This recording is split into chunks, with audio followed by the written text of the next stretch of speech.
এই মুহূৰ্তত এটা ডাঙৰ খবৰ দিব বিচাৰিছো। কৰ্ণাটকৰ ৰাজনীতিত হঠাৎ পদ পৰিৱৰ্তন। DK শিৱকুমাৰ হ'ব কৰ্ণাটকৰ নতুন মুখ্যমন্ত্ৰী। 3 জুনত শপত গ্ৰহণ অনুষ্ঠান, বিশাল অনুষ্ঠানৰ মাজত শপত গ্ৰহণ কৰিব DK শিৱকুমাৰে। অৱশ্যে জনাইছে বিগ ব্ৰেকিং, কৰ্ণাটকৰ হঠাৎ পদ পৰিৱৰ্তন হৈছে।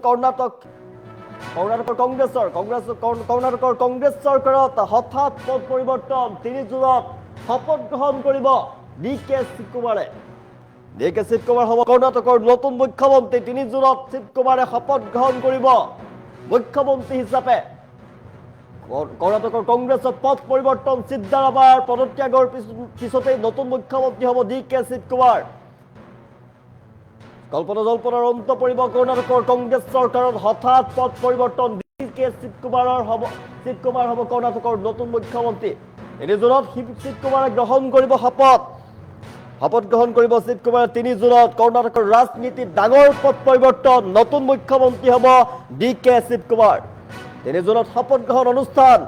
দক্ষিণ ভাৰতৰ ৰাজনৈতিক ক্ষেত্ৰত গুৰুত্বপূৰ্ণ পৰিৱৰ্তন। কংগ্ৰেছত পদ পৰিৱৰ্তন হ'বলৈ গৈ আছে। দীৰ্ঘদিন ধৰি চলি থকা নেতৃত্ব পৰিৱৰ্তনৰ কল্পনা জল্পনাৰ অৱসান ঘটিব।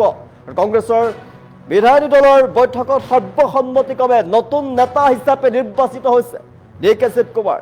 ৰাজ্যখনৰ পৰৱৰ্তী মুখ্যমন্ত্ৰী হ'ব DK শিৱকুমাৰ। 3 জুনত অনুষ্ঠিত হ'ব শপত গ্ৰহণ অনুষ্ঠান আৰু এক আৰম্ভপূৰ্ণ অনুষ্ঠানত, বিশাল অনুষ্ঠানত মুখ্যমন্ত্ৰী হিচাপে শপত গ্ৰহণ কৰিব DK শিৱকুমাৰে। সিদ্ধাৰামায়াৰ পদত্যাগৰ পিছতে DK শিৱকুমাৰ হ'ব কৰ্ণাটকৰ নতুন মুখ্যমন্ত্ৰী। ৰাজনৈতিক পদ পৰিৱৰ্তন আৰু প্ৰবীণ কংগ্ৰেছ নেতা সিদ্ধাৰামায়াই ৰাজনৈতিক পৰিৱৰ্তনৰ কেন্দ্ৰবিন্দুত আছে।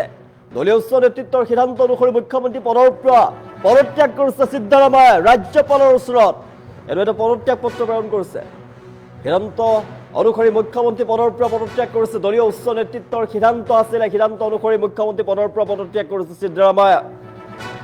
ৰাজ্যপালৰ ওচৰত নিজৰ পদত্যাগ পত্ৰ দাখিল কৰাৰ পিছত নতুন নেতৃত্বৰ পথ মুকলি হৈছে। ৰাজ্যপালে তেওঁৰ পদত্যাগ গ্ৰহণ কৰাৰ সময়তেই মন্ত্ৰীসভা ইতিমধ্যে ভংগ হৈ পৰিছে আৰু 3 জুনত শপত গ্ৰহণ কৰিব DK শিৱকুমাৰে। DK শিৱকুমাৰ হ'ব কৰ্ণাটকৰ নতুন মুখ্যমন্ত্ৰী। 3 জুনত শপত গ্ৰহণ অনুষ্ঠানত শপত গ্ৰহণ কৰিব। সিদ্ধাৰামায়া আৰু DK শিৱকুমাৰৰ মাজত মুখ্যমন্ত্ৰী পদক লৈ তীব্ৰ বাক বিতণ্ডা চলি আছিলে আৰু প্ৰথম পৰ্যায়ত সিদ্ধাৰামায়াই মুখ্যমন্ত্ৰী হিচাপে দায়িত্ব পালন কৰিছিলে আৰু এতিয়া কাৰ্যকালৰ মাজভাগতে দায়িত্ব হস্তান্তৰ কৰা হৈছে। কংগ্ৰেছ দলে আনুষ্ঠানিকভাৱে এই মন্তব্য কৰা নাছিলে। বিগত কেইবামাহো ধৰি নেতৃত্বৰ সাল সলনিৰ কল্পনা জল্পনা চলি আছিলে। কোন হ'ব মুখ্যমন্ত্ৰী? সিদ্ধাৰামায়া থাকিব নে DK শিৱকুমাৰ হ'ব মুখ্যমন্ত্ৰী? আৰু সকলো কল্পনা জল্পনাৰ অন্ত পৰিব। DK শিৱকুমাৰ হ'ব কৰ্ণাটকৰ মুখ্যমন্ত্ৰী। সিদ্ধাৰামায়া আৰু DK শিৱকুমাৰৰ মাজত মুখ্যমন্ত্ৰী পদক লৈ চলিছিলে তীব্ৰ চৰ্চা চলিছিলে আৰু প্ৰথম পৰ্যায়ত সিদ্ধাৰামায়াই মুখ্যমন্ত্ৰী হিচাপে দায়িত্ব পালন কৰিছিলে। কিন্তু এতিয়া মুখ্যমন্ত্ৰী হ'ব কৰ্ণাটকৰ কংগ্ৰেছৰ হঠাৎ পদ পৰিৱৰ্তন হৈ পৰিছে। DK শিৱকুমাৰ হ'ব কৰ্ণাটকৰ নতুন মুখ্যমন্ত্ৰী।